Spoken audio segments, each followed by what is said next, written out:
doa seperti apa. Ya kita sudah sedikit membahas 2 minggu lalu, kalau saudara miss silahkan saudara boleh akses videonya. Nah doa seperti apa? Yes, tentunya ada jenis doa macam-macam. Ya saya akan go through secara cepat jenis doa yang seperti apa. Tapi satu hal begini saudara, sering kita ditanya kenapa kita berdoa. Kalau saudara bertanya dengan diri saudara, kenapa saudara berdoa? Kenapa kita berdoa? Ya, kalau kita mau jujur saudara, ya kebanyakan kita berdoa. Mengapa kita berdoa? Karena kita butuh pertolongan. Betul kan? Gitu. Jadi ada orang ya, tentunya kita mengalami ini semua. Kita berdoa karena kita takut, karena kita khawatir atas sesuatu yang kita hadapi sehingga kita cari pertolongan. Karena kita orang percaya, kita datang kepada Tuhan. Tapi ada jenis doa yang kita berdoa karena kita mengenal Dia, karena kita punya hubungan. Nah, itu dua hal yang berbeda. Ya, itu dua hal yang berbeda. Walaupun kita seringkali kita berdoa di doa kita datang kepada Tuhan karena kita butuh pertolongan, karena kita mengalami krisis, we are in a situation. Ya, kita nggak tahu mesti gimana. Ya, nah yang pertama adalah ini. Doa yang satu arah. Ini yang paling banyak dilakukan oleh orang ya, apakah kita bukan hanya orang Kristen. Doa satu arah tuh begini ya, kita datang kepada Tuhan. Kalau saudara tanya, gimana cara berdoa? Semua orang kan bilang, ya doa gampang, datang kepada Tuhan and then bawa permohonanmu. Udah, gitu aja kan. Tidak salah sekali lagi, karena Alkitab juga mengajarkan nyatakanlah segala keinginanmu di dalam doa dan permohonan dengan ucapan syukur. Itu ada di Filipi 4 ayat 6. Ada di Alkitab. Maka damai sejahtera Tuhan yang melampaui segala akal akan memelihara hati dan pikiranmu. Ya, saudara pernah dengar ayat itu. Tidak salah, tapi selalu saya katakan there's more. Bukan cuman itu. Ya, doa satu arah itu ya datang kepada Tuhan. Tuhan, saya dalam kesulitan begini-begini, please help me. Berkatilah saya, berkatilah keluargaku, please help me. Tolong, I'm in a situation and that's it. Close with amen. Udah, tinggal.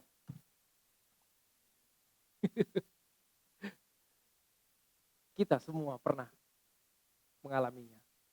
Setiap kita di ruangan ini pernah mengalami seperti itu. Tapi there is more. Seperti saya sampaikan ya, ada lagi.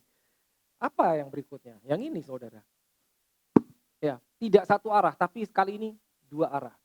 Nah kalau kita bicara dua arah, berarti seperti saudara berbicara dengan seseorang. Saudara ngobrol atau berbicara ngomong sama seseorang, itu ada kalanya kita bicara, dia yang dengar.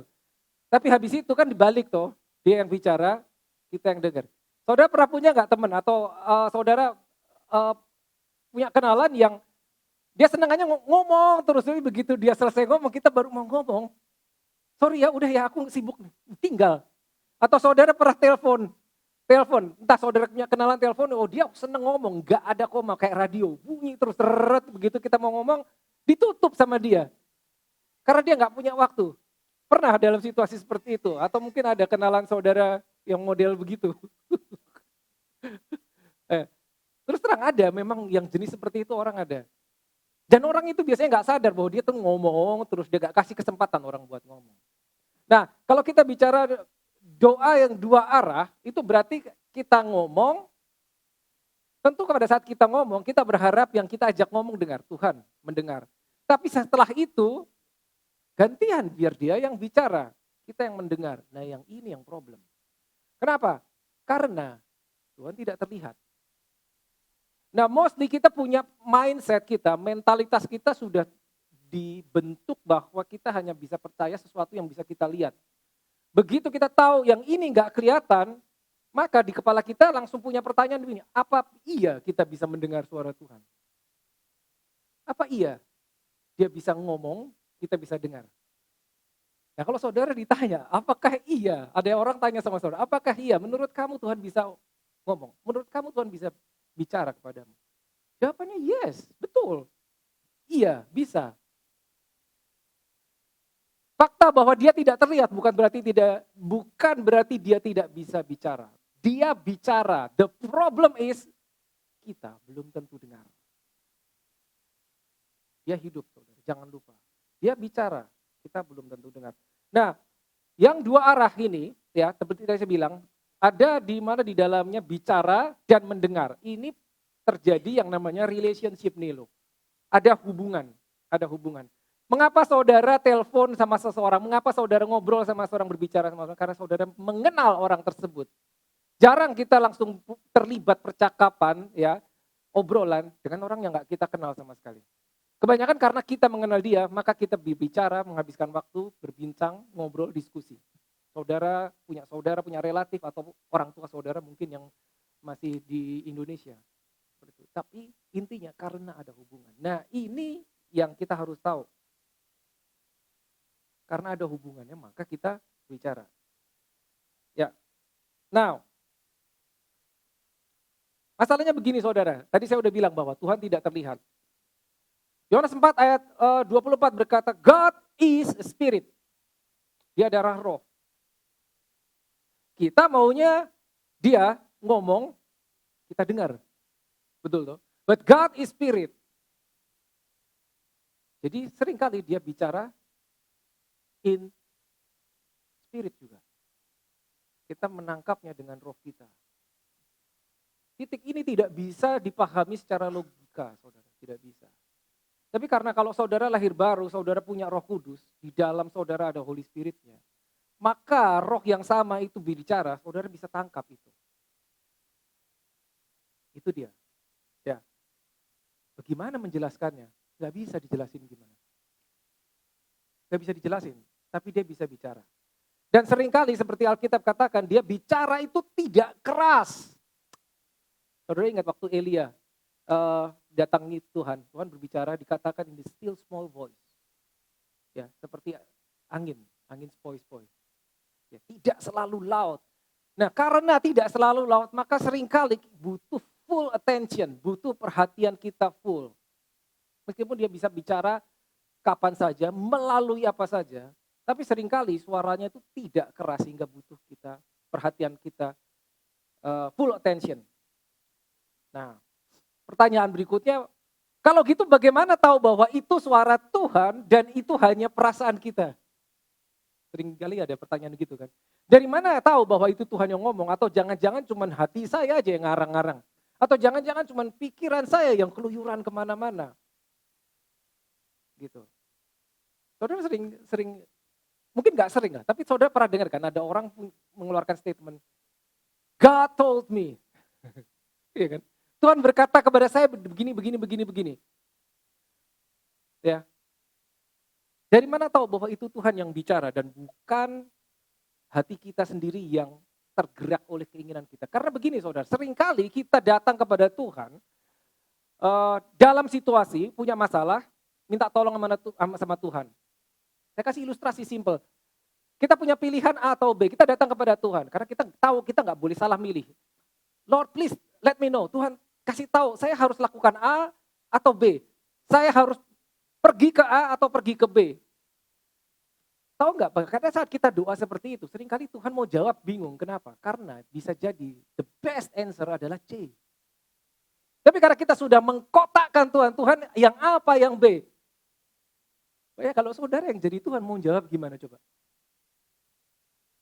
Tuhan tahu kan? Nah bukan A, bukan B, tapi yang C. Tapi meskipun dia jawab C, biasanya kita udah nggak dengar bahwa dia jawabnya C. Kenapa? Karena kita sudah punya pikiran Tuhan yang A apa yang B. Sehingga jawabannya muncul C atau D, kita tidak dengar. Bukan dia tidak jawab, tapi kita tidak dengar. Karena hati kita sudah cuman mau tahu Tuhan pokoknya kalau nggak A apa B. Kayak gitu. Ya. Jadi sekali lagi, bagaimana kita tahu bahwa itu Tuhan yang bicara atau kita cuma ngarang-ngarang? Nomor 1, God is spirit and you have the Holy Spirit. Ingat baik saudara. Ya. Roh yang di dalam saudara itu yang akan memberitahukan. Karena seringkali spirit to spirit. Dia tidak selalu bicara audible melewat telinga kita. Ya. Nah, satu clue-nya begini. Ya, bagaimana mengidentifikasi suara Tuhan? Nomor 1, apapun yang dia katakan tidak akan bertentangan sama firman-Nya. Tidak akan. Apa itu firman-Nya? Apa yang tertulis? The problem is jika kita tidak tahu yang ditulis itu apa. Sehingga seringkali ya kita bilang bahwa oke, Tuhan bilang sama saya begini. Tapi itu bertentangan dengan firman Tuhan. Tapi kita merasa itu Tuhan yang suruh saya. No, no, no, no. Dia tidak akan bertentangan dengan firman-Nya, dia tidak akan melanggar firman-Nya. Nah, jika itu terjadi, kita tahu it's not God, itu bukan dari Tuhan. Mungkin cuman hati kita sendiri yang sekarang udah pengen banget ke situ, sehingga Tuhan jawab apapun juga bunyinya seperti itu. Gitu. Tapi karena kita tidak tahu isi firman-Nya, jadi kita tidak sadar bahwa itu ternyata tidak seperti yang di Alkitab. Itu udah pasti bukan Tuhan. Definitely it's not God. Dia tidak akan menyimpang dari firman-Nya. Wait, sebentar. Tapi kok hasilnya bagus? It's not God. Hasilnya bagus. It's not God. Saudara tahu banyak orang di luar sana yang gak kenal Tuhan, gak pakai Holy Spirit. Bisa melakukan hal-hal bagus? Bisa. Bisa. Mereka bisa jadi orang baik? Bisa. Tanpa Roh Kudus? Bisa. Bisa. Bisa. Bisa. Banyak orang berprestasi. Saudara yang sekolah. The best student. Nomor 1, nomor 2, nomor 3. Lihat apakah ada Holy Spirit-nya. Belum tentu. Belum tentu. Belum tentu. Tapi kita berbeda saudara. Nah itu penting sekali kita tahu firman Tuhan. Ya. Kita tahu, sehingga kita tahu kehendak dia apa. Pokoknya dia pasti sesuai dengan firman-Nya di Alkitab. Problem kalau kita nggak tahu Alkitab. Nah itu dia.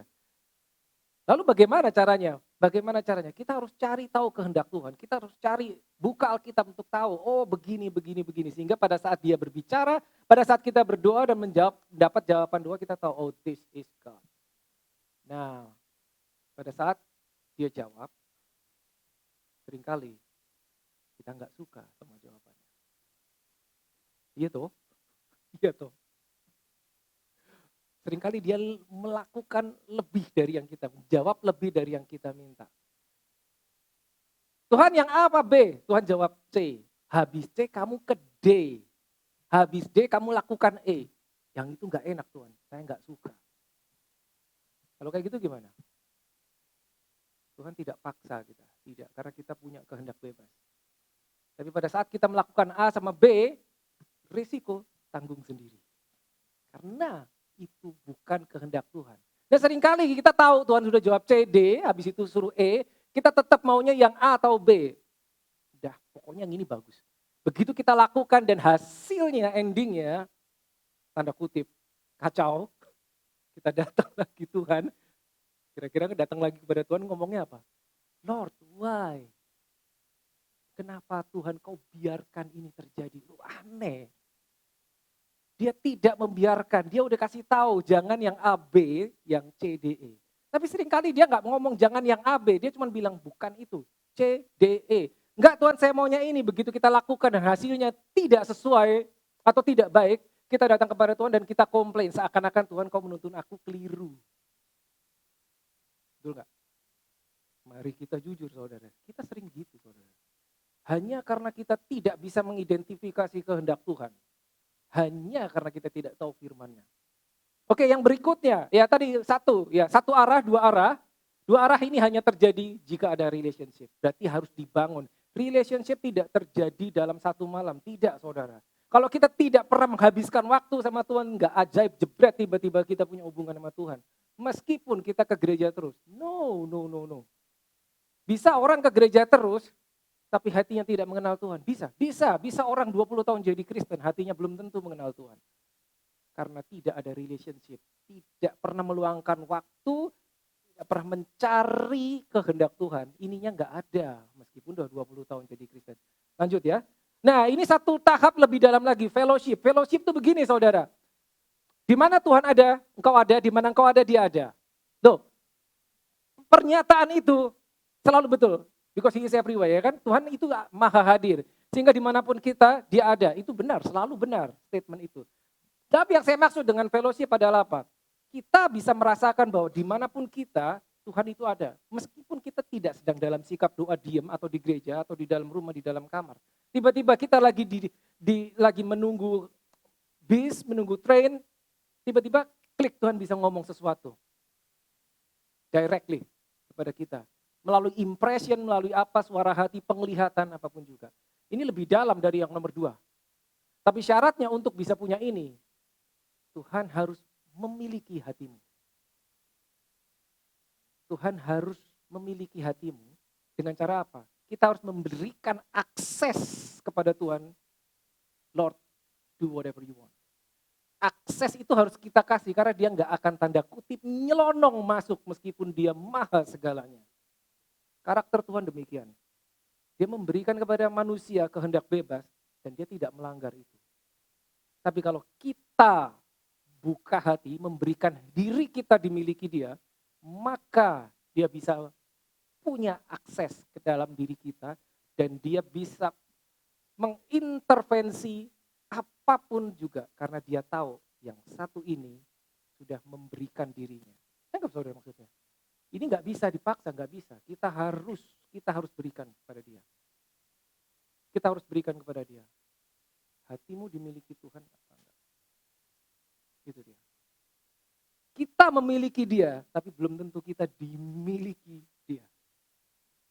Itu dua hal yang berbeda. Ya. Pada saat kita baru kenal Tuhan, baru jadi orang Kristen. Ya. Kita memikirkan kehendakku tuh. Betul kan? Salah enggak? Enggak, karena memang anak kecil itu kan gitu kan. Anak kecil itu kan I, my, me. Cuma itu. Anak kecil cuma itu. Kalau kehendaknya enggak dipenuhi, dia cuma ngambek nangis. Sudah anak kecil kan gitu. Ya, saudara tahu yang punya anak-anak kecil. Rada susah memang. I, me, my. Udah. Dalam hubungan kita sama Tuhan, kalau kita masih di situ berarti kita masih kecil. Tapi semakin kita berjalan sama dia, kita semakin kenal, kita berani menyerahkan kehendak diri.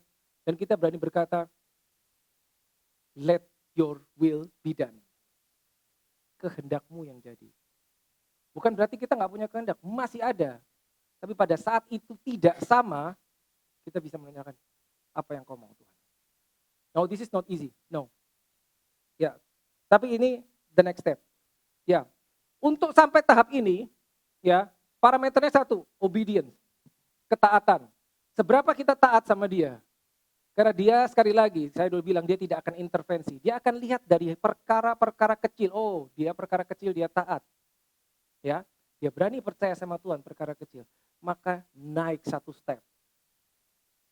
Yang ini berani lagi naik satu step sampai tadi saya bilang Tuhan punya 100% akses ke dalam hidup kita. Maka ini terjadi fellowship. Ya, kalau saudara baca di Alkitab, Matthew, Mark, Luke, and John, 4 Injil. Ya, Yesus membangun fellowship-nya dengan murid-muridnya karena waktu itu dia datang secara fisik. Makanya dia memuridkan murid 12 nggak dari jauh tuh. Dia tinggal bareng, jalan bareng, makan bareng. Intense, close. Dia mau kenal murid-muridnya dan bukan cuma itu. Dia memberikan dirinya transparan, dilihat. Murid-murid Yesus itu adalah satu-satunya orang yang tahu dan pernah melihat Yesus, God. Dia adalah Tuhan. Dia berjalan sebagai manusia, dia tahu orang ini benar-benar manusia. Kenapa? Yesus bisa capek, bisa lelah toh. Ada di Alkitab. Dia bisa lapar, bisa haus. Bahkan hanya murid-murid yang tahu orang ini yang disebut the Son of God, yang sekaligus juga the Son of Man, bisa under pressure sampai ngomong seperti mau mati rasanya di Taman Getsemani.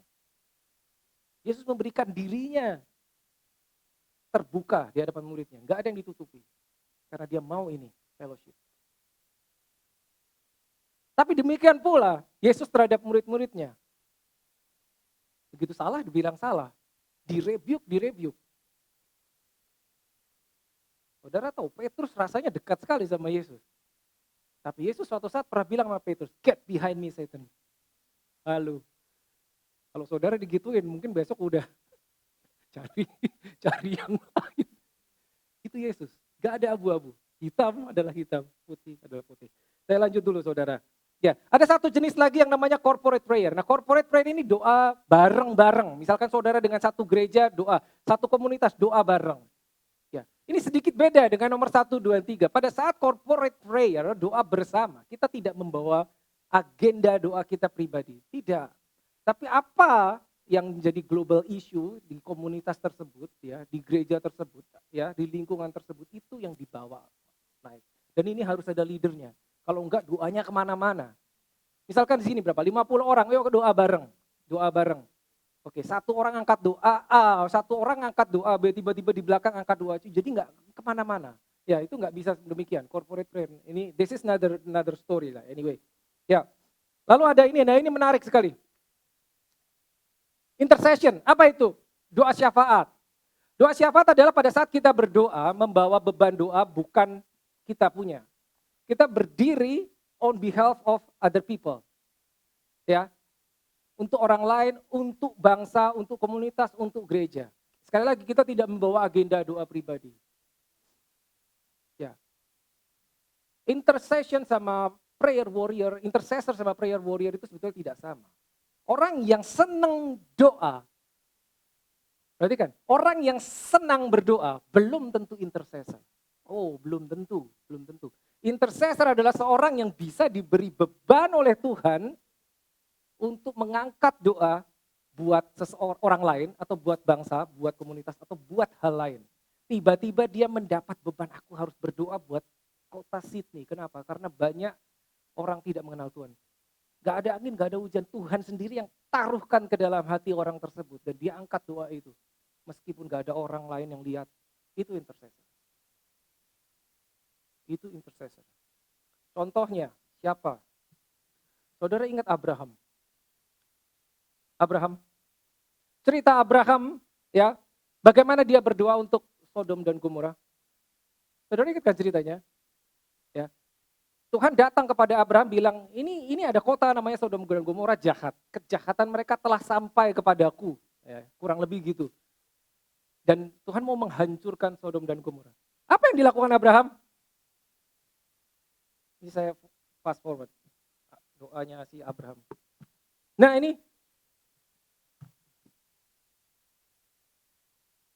Dia melakukan negosiasi, tawar-tawaran sama Tuhan. Tuhan gimana kalau ada 50 orang benar?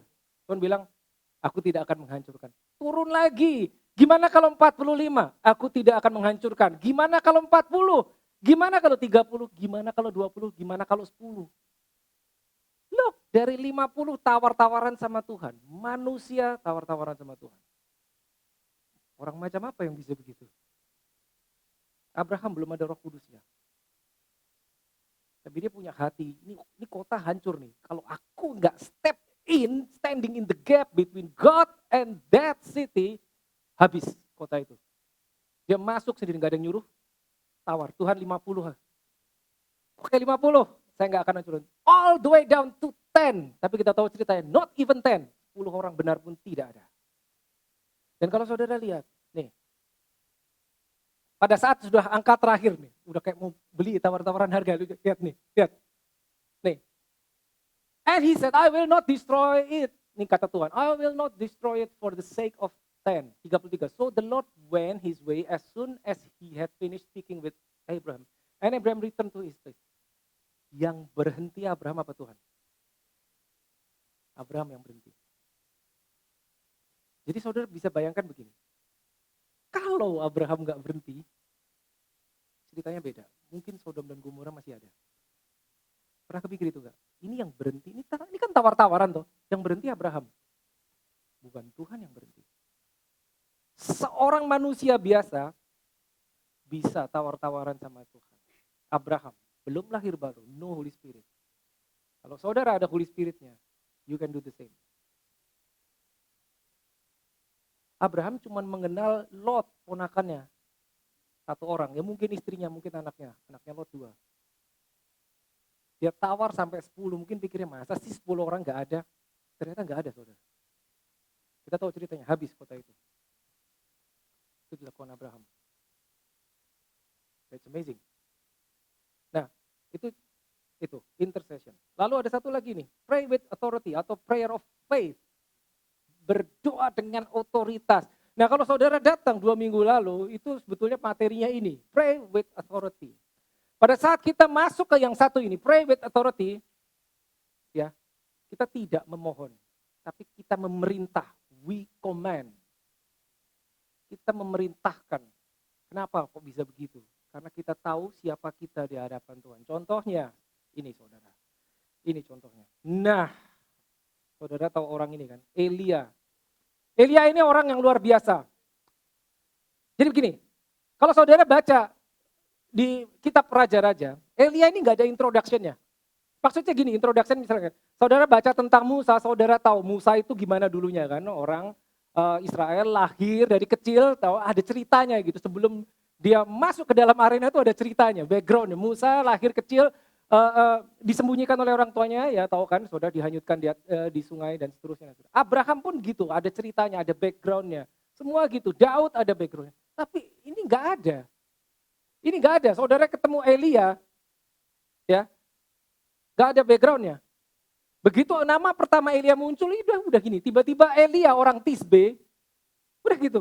Siapa dia? Kita nggak tahu. Dari mana dia muncul? Kita nggak tahu. Nggak ada introduction-nya. Begitu dia masuk muncul langsung di arena berhadapan dengan musuh. Lihat. 1 Raja 17 ayat 1. Lalu berkatalah Elia orang Tisbe. Cuman itu clue-nya. Ya. Kepada Ahab. Ahab ini raja Israel saat itu, tapi dia jahat karena terpengaruh istrinya yang namanya Isabel. Ya. Demi Tuhan yang hidup Allah Israel yang kulayani, sesungguhnya tidak akan ada embun atau hujan pada tahun-tahun ini kecuali, this is amazing.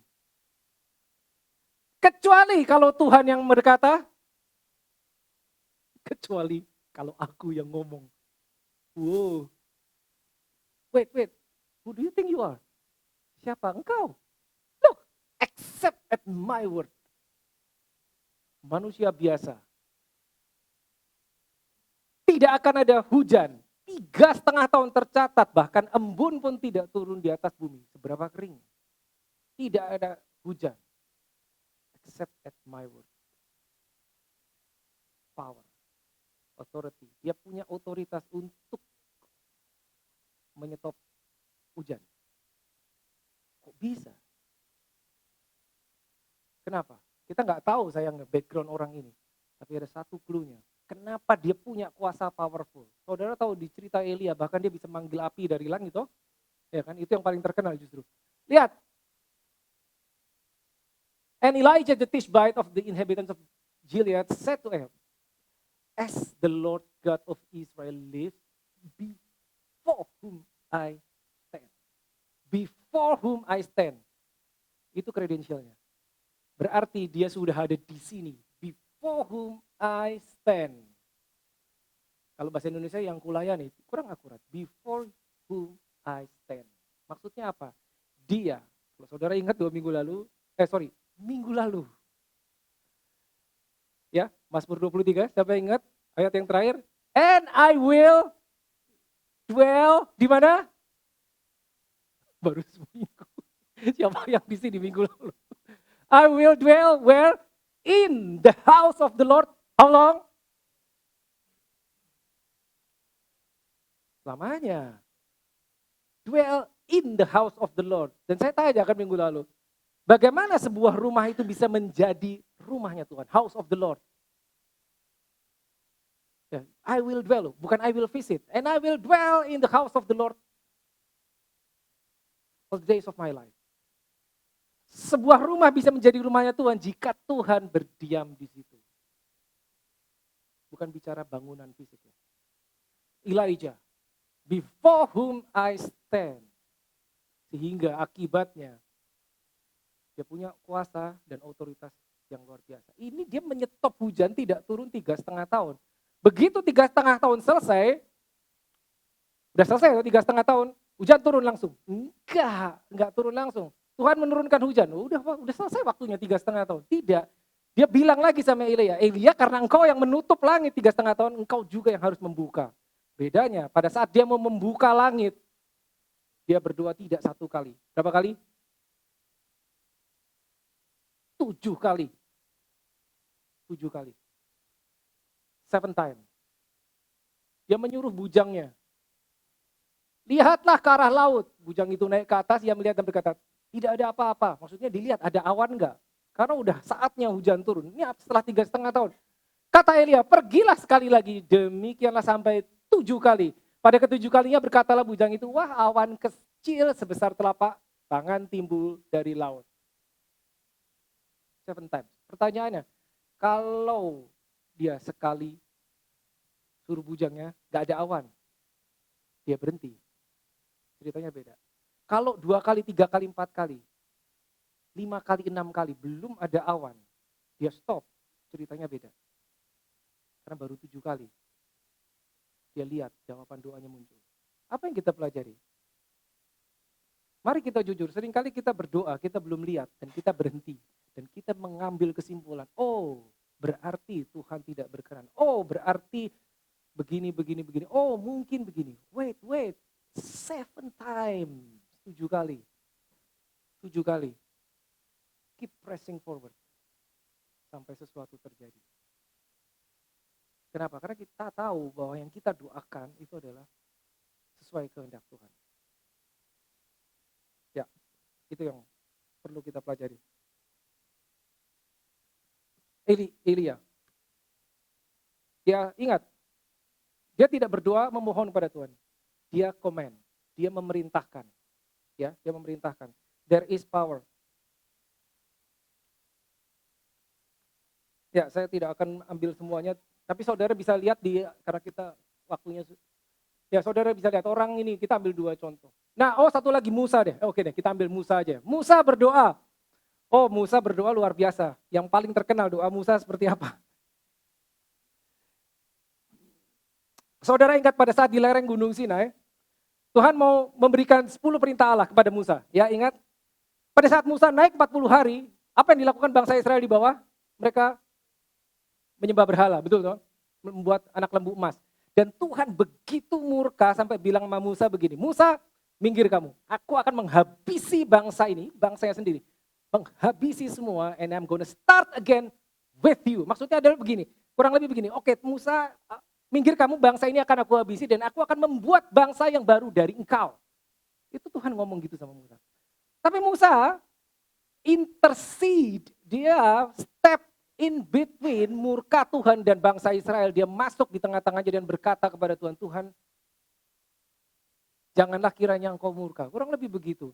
Terus diingatin, Musa mengingatkan Tuhan, Tuhan engkau telah berjanji kepada Abraham, Ishak yang dibawa-bawa itu yang lama-lama. Abraham, Ishak dan Yakub, engkau yang membawa bangsa Israel keluar. Apakah engkau akan menghabisi mereka, menghancurkan mereka?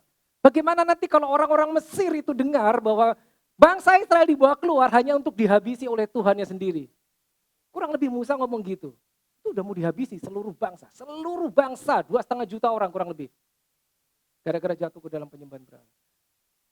Lalu setelah Musa ngomong gitu, apa komentarnya Tuhan? Ini aneh, lihat. Dan menyesalah Tuhan karena malapetaka yang dirancangkannya atas umatnya. So the Lord repented. Di terjemahan bahasa Inggris bagus. Dikatakan repented atau change his mind from the harm which he said he would do to his people. Mirip kayak Abraham. Satu kota udah mau dihabisi.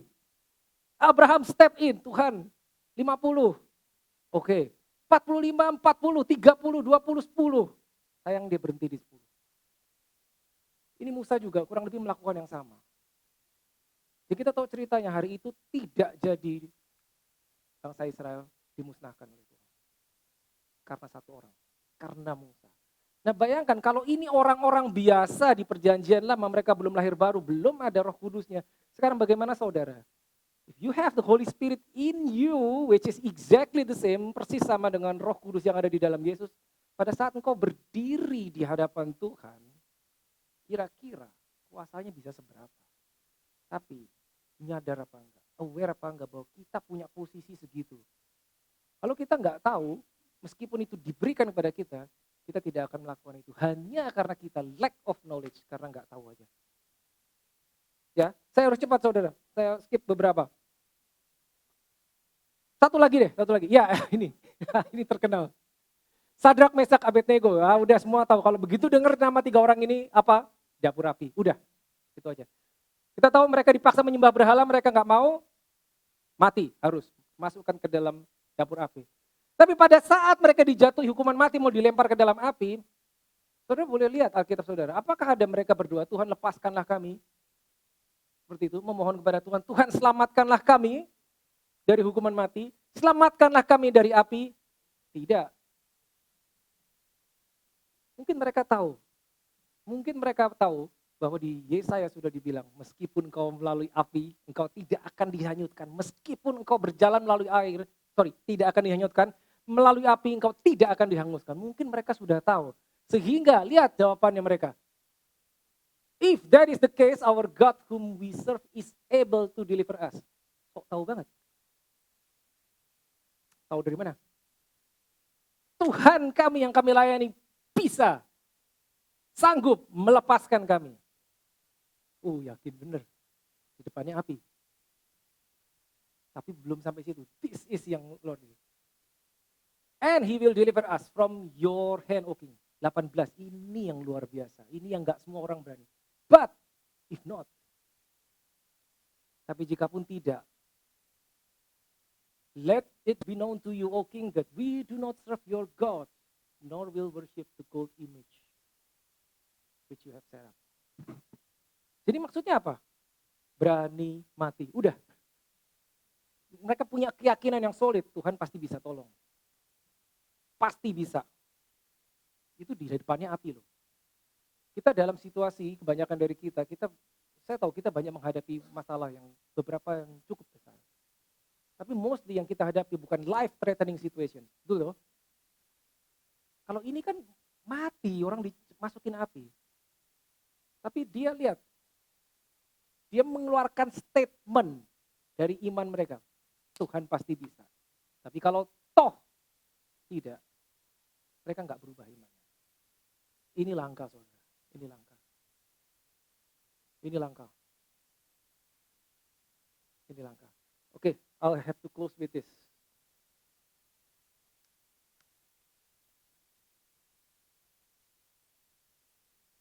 Ya, ada tips. Bagaimana kalau saudara mau supaya doa saudara, kita punya doa yang akurat, yang berkuasa. Ya. Ada beberapa hal. Nomor 1, berikan hati kita kepada Tuhan. Sehingga dia punya akses dalam diri kita. Akses ke dalam hati kita.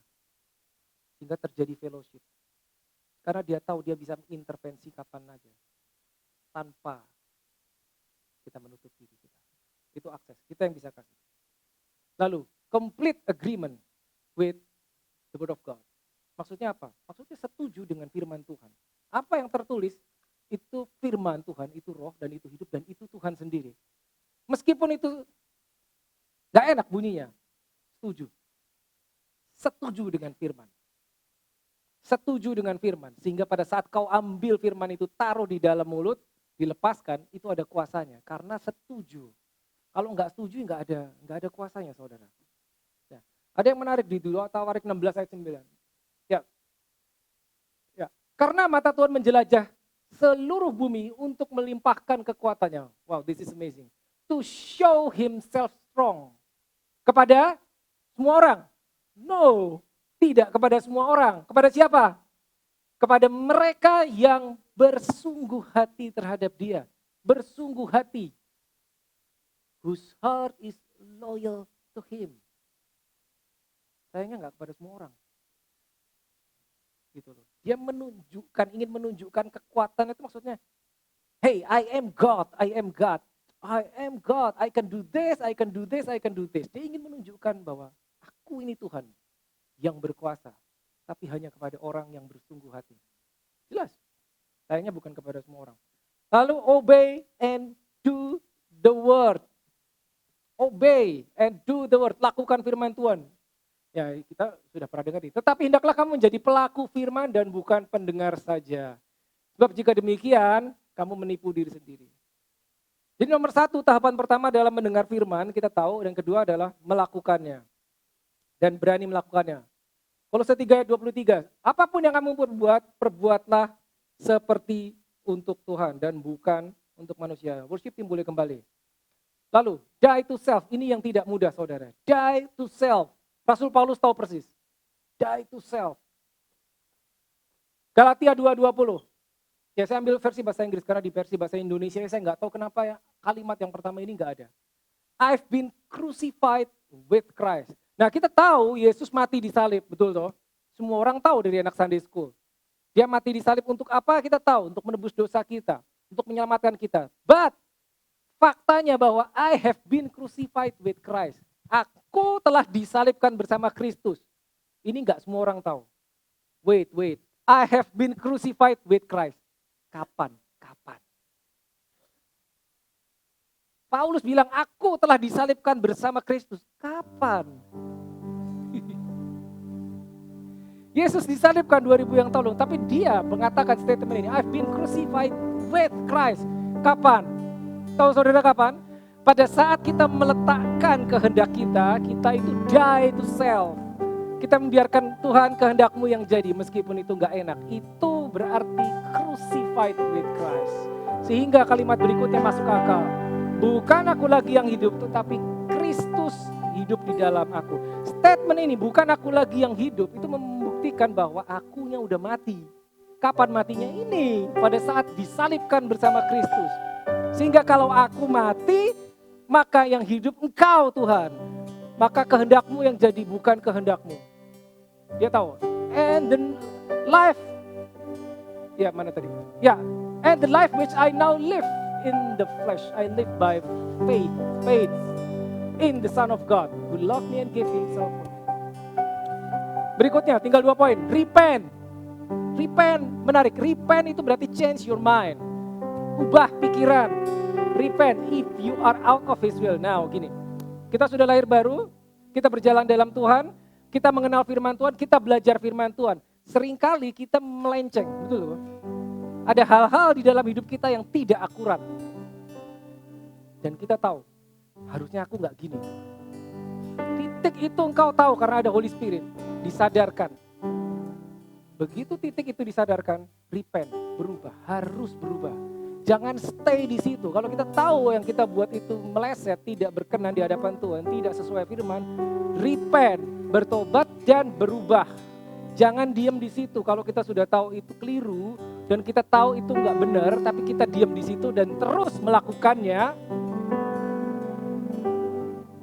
saudara tahu apa yang akan terjadi. Coba bayangkan, kita sedang melakukan sesuatu yang melanggar firman, tapi menit berikutnya Tuhan berkatilah aku. Doanya seperti itu. Ada yang keliru. Nangkap maksudnya? Kita dibenarkan, maka itu kita berbuat benar. Kan gitu kan?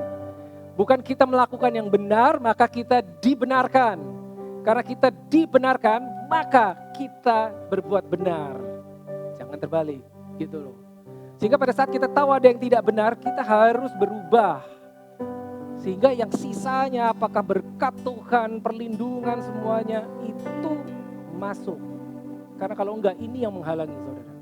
Yang terakhir, learn and take one step at a time. Grow in your obedience. One step at a time. Saya selalu katakan Tuhan tidak membawa kita dari level 1 ke level 10. Tidak. Selalu dari hal-hal kecil kita bisa setia apa enggak. Dalam perkara kecil kita bisa setia enggak. Dalam perkara kecil kita berani enggak ikut firman Tuhan. Meskipun itu kecil. Meskipun enggak ada yang lihat. Meskipun enggak ada yang lihat. Pada saat kita tahu ini enggak benar. Don't do it. Meskipun gak ada yang lihat, kita tahu yang benar yang itu, lakukan yang itu. Maka dia yang tersembunyi kata Alkitab, dia akan melihat dan membawa, oh yang ini setia, bawa naik. Oh yang itu setia, bawa naik dikit-dikit. Satu level demi satu level, itu namanya bertumbuh di dalam Tuhan. Let us pray.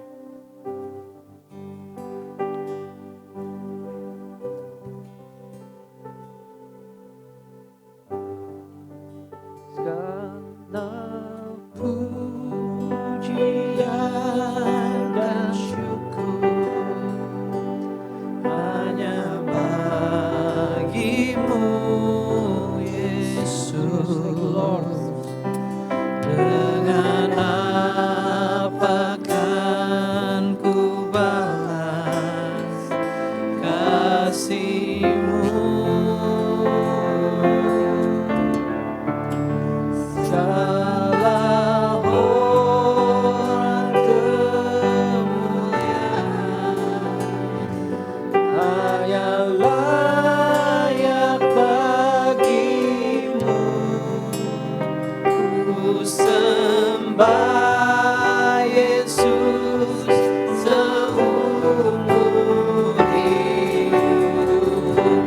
it one more time. Katakan sekali lagi. Segala pujian dan syukur hanya bagimu, Yesus. Oh yes Lord. Dan apakah ku balas kasih-Mu? Dan segala hormat pujian hanya bagimu Tuhan. Segala hormat kemuliaan hanya layak bagimu. Ku sembah Yesus seumur hidup. Thank you Jesus. Kita akan masuk ke dalam perjamuan kudus.